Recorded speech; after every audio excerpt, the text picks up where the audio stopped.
Hi, my name is Natalie Feynman. I am a certified life coach and also a veterinarian. I spent 24 years in emergency critical care medicine, working nights, weekends, and holidays, sleeping 4 hours a night with little to no social contact. I am very familiar with how it feels to live in a state of constant stress and exhaustion. And I could see that all my colleagues in the healthcare professions were having the same experience that I was. And that's why I felt inspired to learn more about what stress is and how to do a better job of handling it, not just so that I could improve the quality of my own life, but also so that I could help other people do the same thing. And after 31 years in veterinary medicine, I see a profound need for stress resilient skills, not just for healthcare workers, but for everyone, for teachers, for single parents, married parents, people in school, people who have a job, people who don't have a job. I mean, really, who isn't stressed out these days? Now, stress is a national crisis. It's placing an increased burden on our healthcare system, which is already overwhelmed, our social support resources, and our national productivity, not to mention our personal enjoyment of our lives and our loved ones. So I'm going to start my presentation, and I hope that you enjoy it. So, what is stress? This is me on a shark feeding dive in the Bahamas. And you could say that I was a little stressed when this picture was taken. Your stress is not what happens to you, it's your emotional and your physiological response to what's happening to you. Stress isn't the fact that there are sharks in the water all around me. Stress is the horrible death that I'm picturing in my head that I'm sure is about to happen to me. And since I'm here talking to you, you can see that I'm still alive. And all that energy that I spent worrying was not only wasted, but it sucked a lot of the fun out of a truly memorable experience. And stress is not the 5 p.m. deadline for the big presentation your boss is expecting you to do. Stress is your swirl of anxious thoughts about losing your job, looking foolish in front of your boss or your colleagues, how you're going to find a babysitter so you can stay late and finish, and how bad the fight with your spouse is going to be when you tell them that you have to stay late at work again. Stress isn't the traffic jam that you're stuck in. It's your thoughts about how much the daycare is going to fine you for being late to pick up your kids, if your car is going to run out of gas sitting on the highway, if you're going to have enough time to do all the things you need to do when you get home. Stress is a normal and natural response to a situation that requires your attention. What's not normal or natural is for that stressed physical state to go on for weeks, months, or even years. Your body is built to respond to acute stress. When a car comes out of nowhere and nearly hits you, your brain and body react instantly. Your heart rate goes up, your blood pressure goes up, your blood flow is altered to supply your vital functions. You get a tunnel vision focus on the immediate danger in front of you, and your sense of time is altered. But this all comes at a high price. It's a high energy drain that was never intended to be how you live your life every day. Chronic stress is extremely destructive, and it's responsible for things like shorter lifespans, higher rates of chronic disease, weight gain, fatigue, headaches and migraines, sleep disturbances, strained personal relationships, strained social relationships, poor productivity at work, poor memory and recall and learning, impaired problem solving, and poor functioning immune system. And unrelenting, unmanaged stress can also take some people into clinical anxiety, depression, violent behavior, or even suicide. And sometimes looking back on your life and feeling a sense of regret for all the time and energy that you spent stressing and worrying when you could have been enjoying your life. The importance of better stress management skills goes far beyond enhancing the quality of any one person's life. It impacts our entire society, and that's why I'm here today. So stick with me, and I'm going to teach you a simple, highly effective technique to help you manage your stress no matter where you are, who you're with, or what you're doing. You don't need a yoga mat. You don't need a quiet room with the sounds of Tibetan monks chanting in the background. You don't even need chocolate or alcohol or whatever your distraction of choice has been. But I have some questions to ask you first, and I want you to answer them honestly. You don't have to answer me, just to yourself, but give it careful thought. I encourage you to write your answers down so you can spend more time with them later. So, what are the biggest sources of stress in your life? Most people say things like my job, my family, or my finances. So, pick one thing that you want to focus on right now. Now, go a level deeper. Why is that stressful for you? For example, if you are focusing on financial stress, it's not the money itself that you're worried about, it's what that money represents for you. What you're actually worried about could be, will I lose my house? Will my spouse leave me? If I can't afford to fix my car, I can't get to work and I could lose my job. What if I can't send my kids to college? So, thinking about the one source of stress that you're focusing on right now, answer the question for yourself, what is it that I'm actually afraid of? Now, take a moment and think about what could be different about your life if that source of your stress was not so all encompassing. What could you start doing, or what would you stop doing? What would be different about how you feel at the end of each day? Now, thinking about all the positive changes that you could see in your life, if you had better tools to manage your stress, ask yourself, what actions would I be willing to commit to if I could really make that happen? And would the results be worth the time and the energy that you would have to put into it? Now, we talked about how the circumstance itself is not really the cause of your stress. Your anxious thoughts and emotions about it are causing your stress. Now, while you may not be able to change the fact that your child is sick, or your marriage is on the rocks, or you just got diagnosed with cancer, you can change how you react to it. Emotional pain is like putting your hand on a hot stove. The pain serves a purpose for a split second because it alerts you to a situation that needs your attention so you can do something about it. But it's destructive to stay there for a long period of time.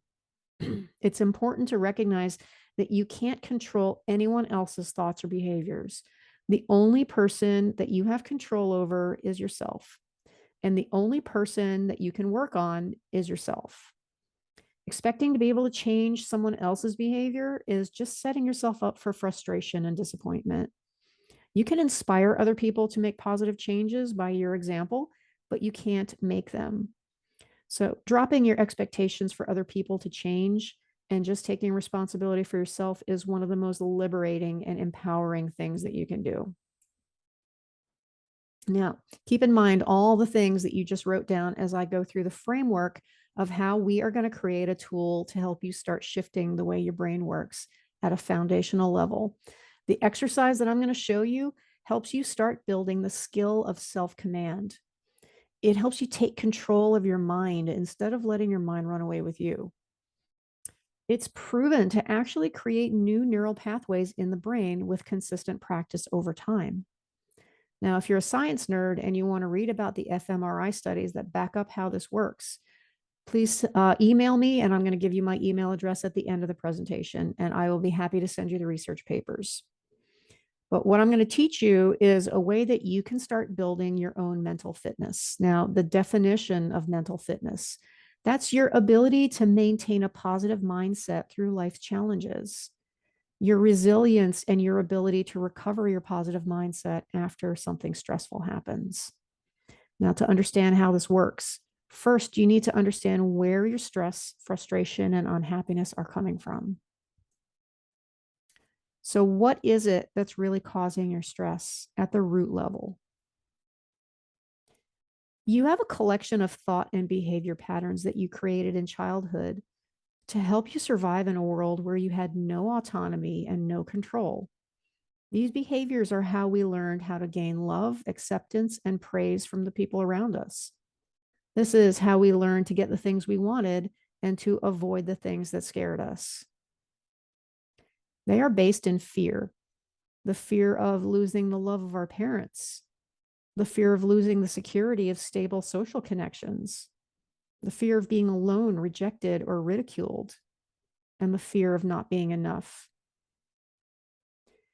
These patterns help us survive when we were kids, and we perpetuate them through our adult lives, even when it's obvious that they are no longer helpful, even when they actually start causing stress, discomfort, or unhappiness. They've become so ingrained and automatic that we don't even recognize what they are or that we have other choices. These patterns manifest in different ways for different people, but you might recognize some of the classic personality traits like people who try to control everything and everyone, people who procrastinate and avoid anything that's unpleasant, people who try to please everyone at their own expense, and people who try to prove their worth by constantly overachieving and outperforming everyone else. These are just some of the behavior patterns that we use to get through life. But what we often don't realize is that they are the same behaviors that are actually causing our unhappiness. These patterns sabotage us without our knowledge, which is why they are called the saboteurs. Now, it's important to realize that the saboteurs aren't all bad. They are survival adaptations. They were created to help you stay safe in a scary world. And your saboteurs were each created from a personal quality that you were born with that is actually positive and useful. The problem is that the saboteurs take it so far overboard that they turn it into a negative, which makes perfect sense because in times of high stress and anxiety, we automatically turn to what is easy and what has always worked for us. For example, the controller can grow in someone who is decisive, action oriented, and confident, and turns that into someone with an anxiety based need to control everyone and everything around them. And since ultimately we cannot control the world or the people around us, this leads to intense and constant stress. The avoider might develop in someone who has an easygoing, peace loving, and non judgmental personality and turns them into someone who will procrastinate and ignore problems or say yes when they don't want to just to avoid conflict. This means that the things that we're avoiding are always hanging over our heads, and we're constantly feeling resentful of other people for not recognizing our emotional needs. And the hyperachiever, one of my top saboteurs, may show up in someone who has a lot of drive and who tends to be self directed and goal oriented. And it turns them into someone whose whole identity is tied to constant achievement. This creates a compulsive workaholic lifestyle, feeling resentful and taken advantage of, and it's an express ticket to burnout. And that is exactly what happened to me over the last 30 years. Now, there are 10 distinct thought and behavior patterns that we use to deal with the world and the people around us when we're feeling stressed or anxious. These are the 10 saboteurs, and they are the judge, the avoider, the controller, the hyperachiever, the hyper-rational, the hyper-vigilant, the pleaser, the restless, the stickler, and the victim. Now, each saboteur has its own unique character and different way of controlling us. And we all have them. We just don't all have the same ones in the same proportions. So, how do these saboteurs sneak up on us like this? Why can't we recognize them as the cause of our stress and unhappiness? It's because they lie to us. We think that they're helping us. We think that they help us produce good results and get what we want out of life. So we tell ourselves things like, if I don't take control of the situation, nothing will ever get done. No one else will do as good of a job as I will. I'd better keep quiet so I don't hurt anyone else's feelings. If I ignore this, maybe it'll just go away.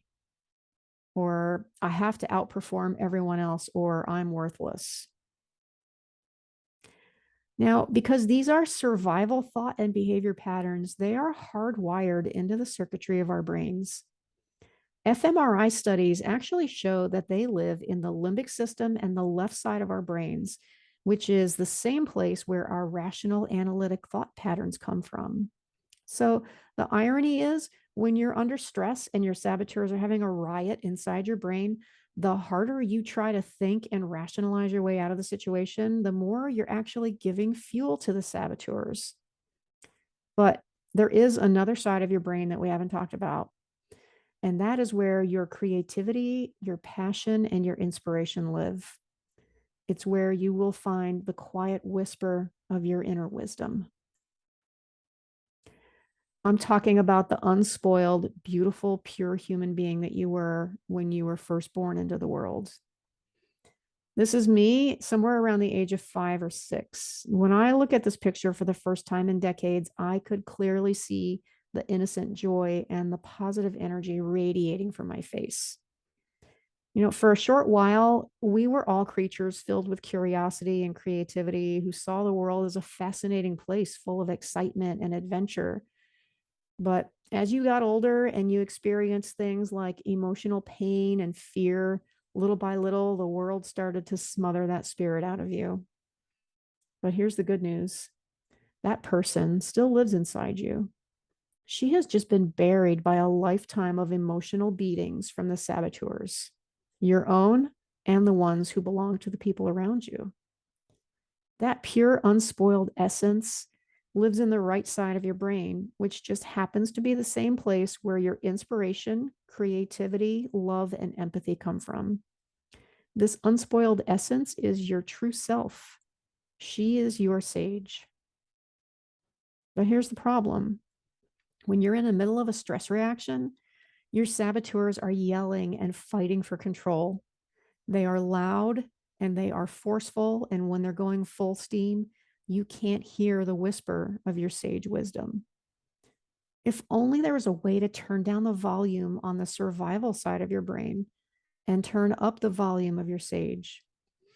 Imagine if it were possible to recognize when you're being hijacked by those self-destructive patterns and purposely redirect your mind to a place of calm and self-control, a place where you could make clear-headed decisions that actually help you instead of sabotaging you. If you could consciously reduce the stress that you experience on a daily basis, how would that change the way you live your life? Would you finally have time and energy to start taking better care of yourself? How much more would other people enjoy spending their time around you? How much more peaceful would it be inside your own head if you weren't beating yourself up all the time? And how much more would you enjoy the experience of your own life? Well, I'm here to tell you that there is a way to do exactly that. And it's been proven effective by MRI brain studies. It's a simple exercise that you can do anytime, anywhere, no matter what is going on around you. And with time and practice, it actually creates new neural pathways in your brain to help you start shifting your thought patterns from survival-based reactiveness to calm, clear, intentional focus.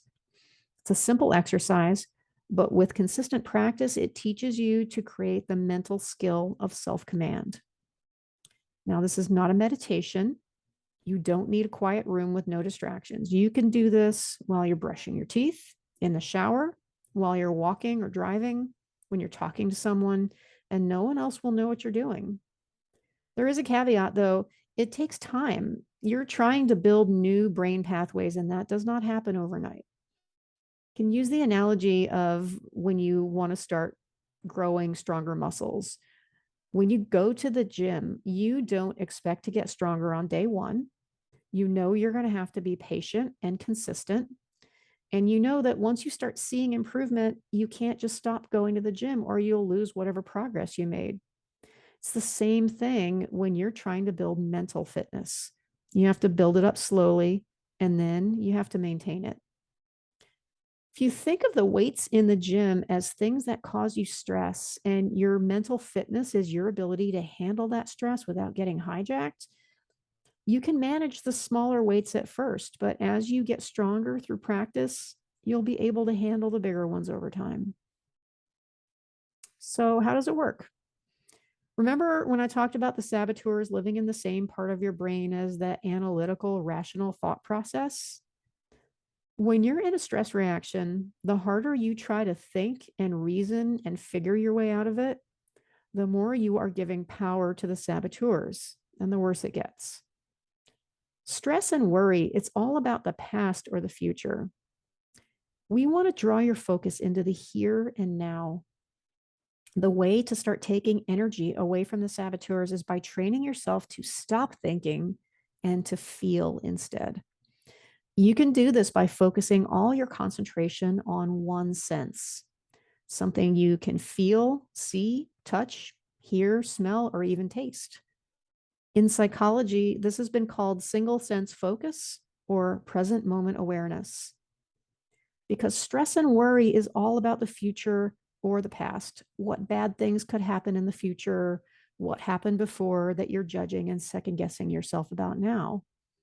And by focusing all your attention on a physical sensation in the here and now, you draw your mind away from worrying about what happened before or what might happen in the future. You shift from that left brain survivor focus to right brain sage focus. Now, here's how I know it works.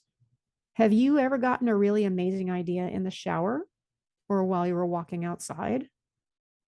Your primary focus at that time was on a physical sensation, like the hot water hitting your skin, the exertion of walking outside, the heat, the fresh air, whatever it was. This starts to muffle your overanalyzing, self-critical thought process. And with less noise and confusion from the left side, your creativity and inspiration is finally free to bubble up to the surface. This has started happening so often for me that I actually dictate notes to myself into my phone when I'm out running. Now, here's the really cool part. It only takes 2 minutes at a time to start shifting your brain. This exercise is actually more effective if you do it in little 2-minute chunks throughout your day, rather than if you tried to do 10 or 15 minutes all at once. The benefit comes from training yourself to interrupt your usual thought and behavior patterns every few hours, recenter, and redirect yourself. It stops the impact of the negative emotions from piling up on you all day. And that's why this exercise is called self-command, because that's exactly what it's helping you create. And there are unlimited ways to do this. We talked about the hot water in the shower.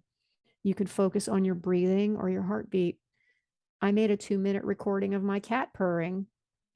You can focus on anything that you can see or hear, like the colors, the light patterns, or the reflections in this photograph.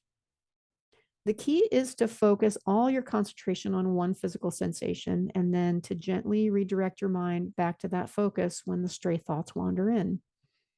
And don't think that you're failing because you keep having stray thoughts. Not only is that normal, it's the whole point.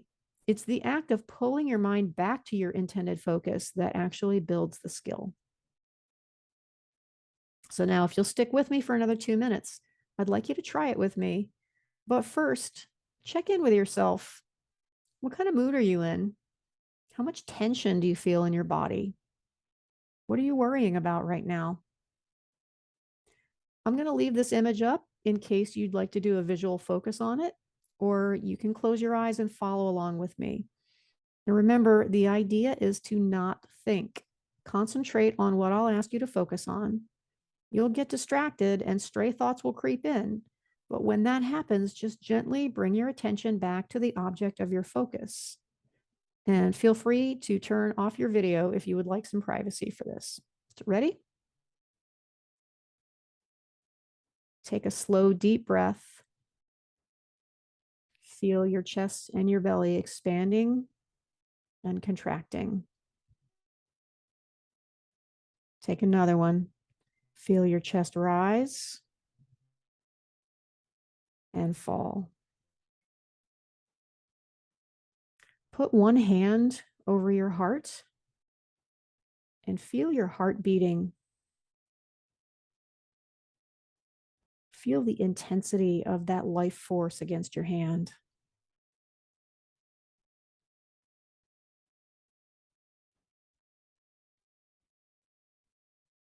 And take your fingers and gently touch your face. Feel the sensation of all the ridges of your fingertips rubbing against the contours of your face. Now shift your focus to the furthest thing away that you can hear.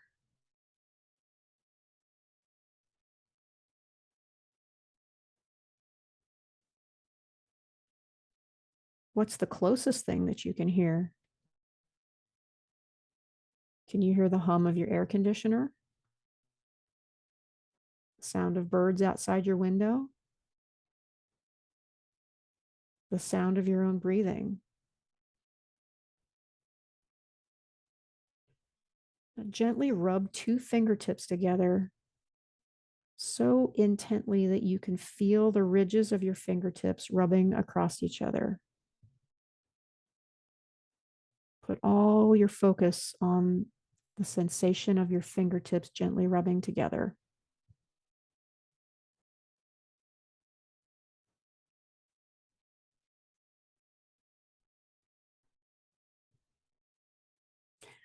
So that was 2 minutes. So now check in with yourself again.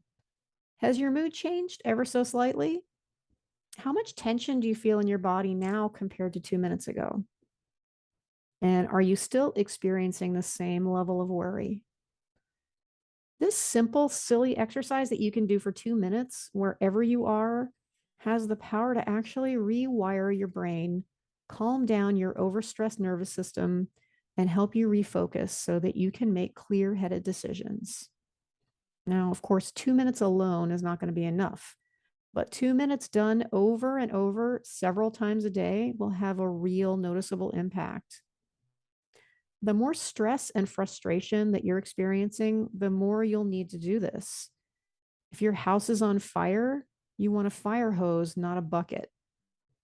Now, I'm not going to sit here and tell you that I never get stressed out or hijacked anymore. I do. But now I can see it coming. I don't fall as far off the cliff, and I recover so much faster than I used to. Back in the ER, if I had a really stressful shift, sometimes it would take me 2 or 3 days to recover to the point where I didn't feel like I was going to have a panic attack at the idea of going back to work. About 2 weeks ago, I had a really horrific day at work, and I was fully recovered by the time I got home 15 minutes later.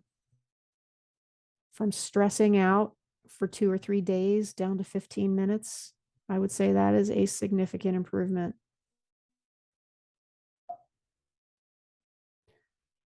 Now, here's the reason why most self-improvement programs fail. To see lasting positive change requires just 20% inspiration and 80% practical application, which means that if you don't build it into your daily life as part of your normal routine, you won't see the benefits. You can think about lifting weights all you want, but unless you do it, you won't get stronger. Studies show that it takes about 10 to 15 minutes a day for 6 weeks to start seeing measurable changes. And brain MRI studies show increased gray matter in the right side of the brain and decreased gray matter on the left side after 6 weeks of daily practice. Now, consider this. What I've been referring to as your saboteurs are survival-based thought and behavior patterns that have been an ingrained part of you since childhood. And when a survival pattern is threatened, it will fight back. The saboteurs don't want to lose their control of you, so they're going to lie to you. They're going to sabotage you with doubts, fears, and skepticism. And the three most common are, I don't have time for this. This is stupid. It'll never work. And I've tried things like this before and just didn't stick with it. So let me address some of these issues one at a time. The lack of time. We all have the same 24 hours in a day. How we spend it depends on the value and the priority that we place on the things that we do. So look at the things that you're spending your time on now and ask yourself, how many of them have the power to improve the quality of your life? How many of them can make you a calmer and happier person? Now, no one is more focused on time than a NASCAR driver. But even in the middle of the most intense and important race of their lives, NASCAR drivers will pull over to a complete stop to change the tires on their car because they know that if they don't, they're going to have more crashes and they won't be able to go around the curves as fast. Your saboteurs cause you to waste time through distraction and inefficiency. Just 2 minutes spent recentering your mind will help you focus and increase your productivity. And I am just not buying the idea that you can't spare 2 minutes every few hours, no matter how busy you are. Why? Because I know that you go to the bathroom several times a day. And right there is all the time you need to start shifting your brain. And if you're telling yourself this will never work, I can send you research papers with all the evidence you'll ever need to see that it does work. But that's not the point. You remember, the saboteurs originate from the same part of your brain where rational, analytic thoughts come from. And there is nothing rational or logical about training yourself to stop thinking and start focusing on what you can see, feel, hear, and touch. The more logical you try to be, the more you'll want to dismiss something that seems illogical. But that's because you're not used to using the right side of your brain. And if you did that 2 minute exercise with me, chances are you did notice a tiny change. The more you do it, the more you'll notice. And if you're telling yourself, I'll never stick with it, this is your saboteurs fighting back against losing their control over you. Saboteurs don't like change because change represents the scary unknown, and that can feel like a threat. It's safer to keep things just as they are, even if you're miserable, because familiar equals safe. Now, if you are deliriously happy with your life, then don't change a thing. But if you do want something to change, you have to be willing to do something different than what you're doing now. Because we all know the definition of insanity is doing the same thing every day and expecting something to change. If you knew that 6 weeks from now, you could be living with less stress, better relationships, and a better understanding of why your brain does what it does and why other people do what they do, would that be worth a few 2 minute interludes sprinkled throughout your day? What I've been describing to you is part of a program called Positive Intelligence. It uses elements of neuroscience, positive psychology, performance science, and cognitive behavioral psychology. And over 500,000 people in 50 countries can tell you that it does work. It's a 6 week program because that's how long it takes to build positive mental habits. In addition to learning more about how to build the skill of self-command, you will learn all about who your personal saboteurs are, how they lie to you and manipulate you, and how they actually cause your stress and unhappiness. You'll learn how to intercept them before they can do their damage. You'll learn how to find the gift or the opportunity in every situation, even when things go wrong. You'll learn to replace self-judgment with empathy, and you'll be reintroduced to your true inner self. After decades of keeping her locked away from the world, you will find your sage. I've seen profound changes in myself over the last 5 months of my practice as a result of this program. And I've seen positive changes in my clients after as little as 1 week of doing this work. What I showed you today has the potential to change your life, but it's only a fraction of the whole program. This is a gift too precious to keep for myself, and I want to be able to share it with as many people as possible. So take the simple exercise that I showed you today and put it to work in your own life right now to start building your own mental muscles of self-command. But if you're even the tiniest bit curious to know more, please email me at natalie@nolimitscoachingnow.com and let me know if you want me to send you the research papers I spoke about earlier. So here's my contact information. Again, my email is natalie@nolimitscoachingnow.com. Thank you so much for watching this presentation, and I really hope that you found it helpful. Just remember, it takes a total of 10 to 15 minutes a day for 6 weeks to really start noticing a change. Thank you so much for sharing your time with me today, and I hope to hear from you soon.